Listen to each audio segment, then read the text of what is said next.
sa Panginoon na kami po ay mag-asawa ay kinikilala namin na ito pong anak namin ay hindi po sa amin. Nasabi na binasa po natin, and the fruit, law and heritage, children are in heritage of the Lord, mana mula sa Panginoon, at ito'y bunga ng bahay bata, sabi diyan, ay isang gantimpala. So, we acknowledge that Jabez is a reward from God. Hindi namin siya ipagdadamot sa Panginoon.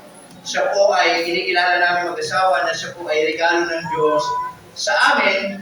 Kaya ngayon nandito tayo lahat para siya po ay ating ipagpasalamat o kami ay ipinagpapasalamat sa Diyos, kinikilala ang buhay ng Diyos dahil siya po ay gantimpala po para po sa amin. And then, if there's a reward, there must be a responsibility. Hindi po ibinigay ng Diyos si Jabez para sa amin, para bahala na, para kung ano nang mangyari, but meron pong responsibilidad. Okay? Of course, yung mga unang responsibility, siyempre, kapatid, is to give what Jabez, first of all, yung tinatawag nating physical need.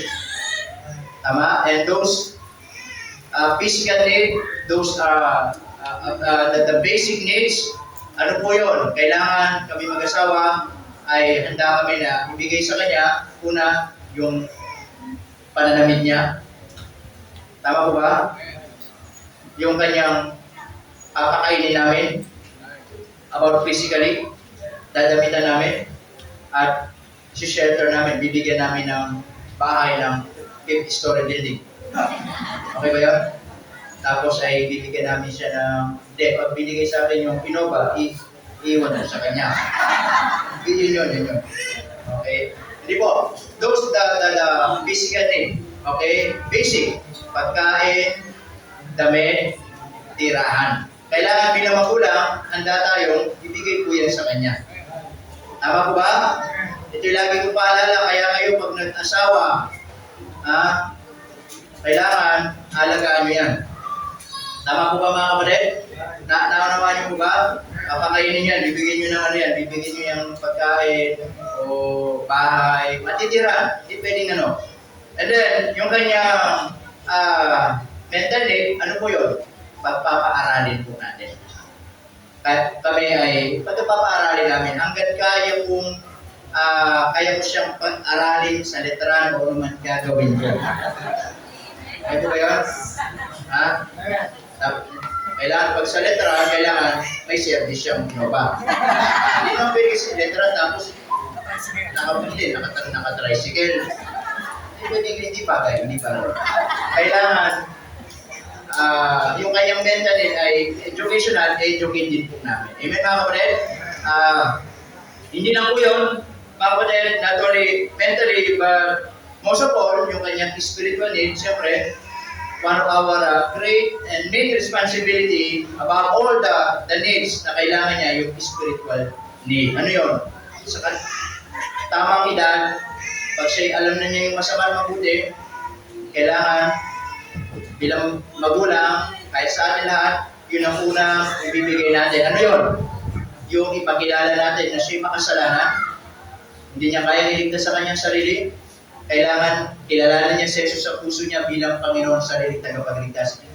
Because I believe, wala pong halaga lahat ng bagay na ibigay natin sa anak natin kung hindi natin naibigay si Kristo sa kanyang buhay. Naunawaan po natin, bigyan mo ng layaw, pera, lahat. Kung di mo naman napakilala sa kanya si Jesus, lahat ng yun, useless. Amen? So that is the thing na kailangan ibigay yung spiritual na buhay. Yung kaligtasan, of course, hindi lang yun. Kami bilang magulang ay nagkakasundo na tuturuan din si Jabez patungkol sa salita ng Diyos. Amen mga kapatid? And then lastly, not only responsibility, but also yung tinatawag nating returning. Ano yun? Sabi ni Hannah, Panginoon, bigyan mo ako ng anak. And I'm praying, it's a boy. kung bibigyan mo ako, I will not become selfish. Yung promise ko, hanggang siya'y nabubuhay, ipaglilingkod ko siya sa iyo, ibibigay ko siya sa iyo. Amen mga kapatid?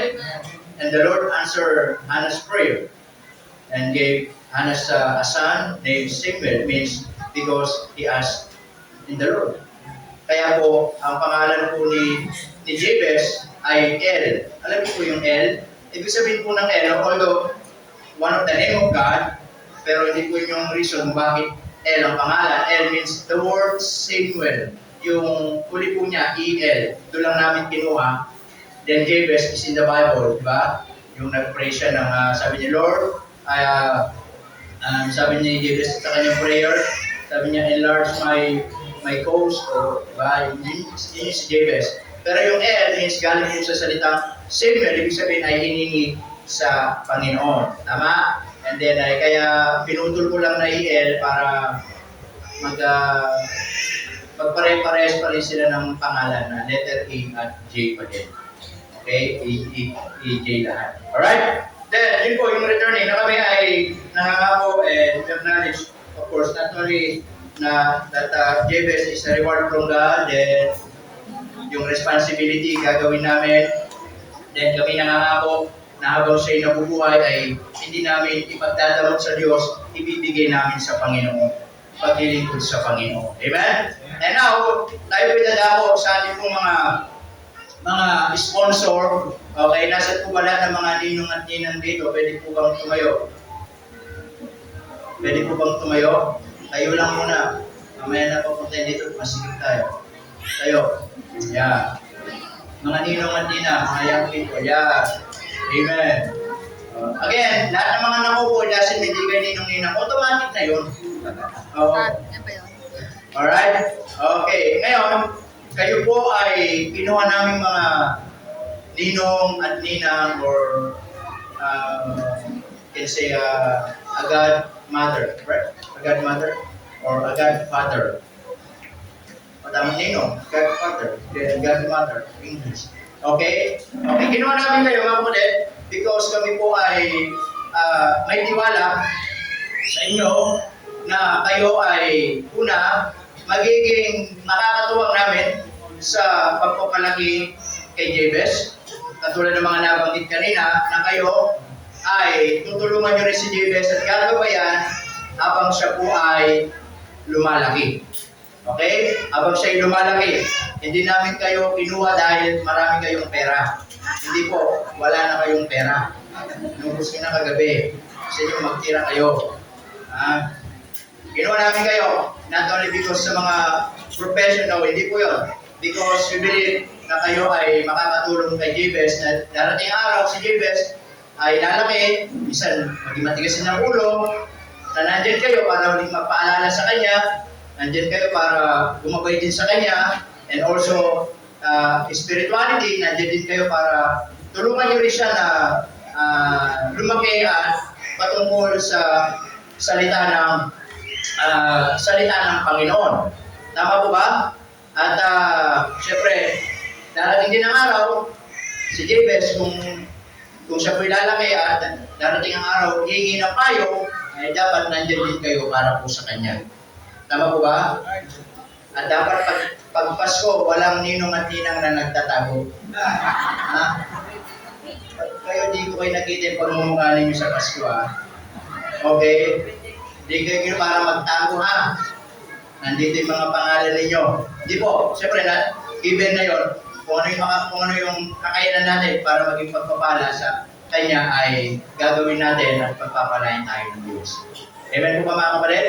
Kaya dito, meron pong mga certificate po dito ng mga ninong at nina para meron mga ebidensya na sa pagkasabi nyo ay hindi kayo ninong at nina.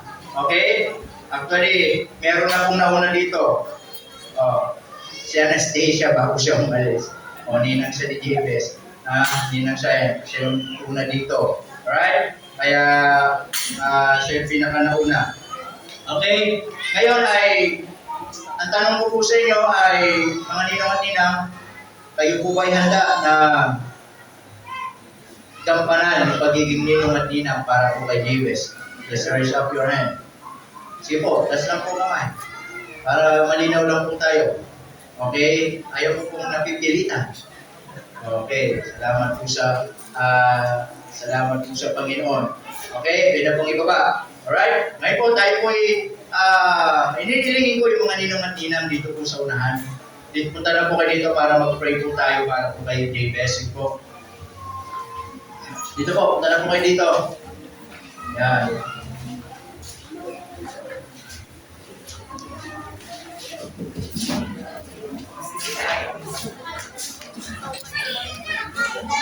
Uy, nung kaya na, di pa kami tapos. Pasukin nyo nga yung mga yan. Kaya na to. Kaya na na. Kaya, relax lang kayo.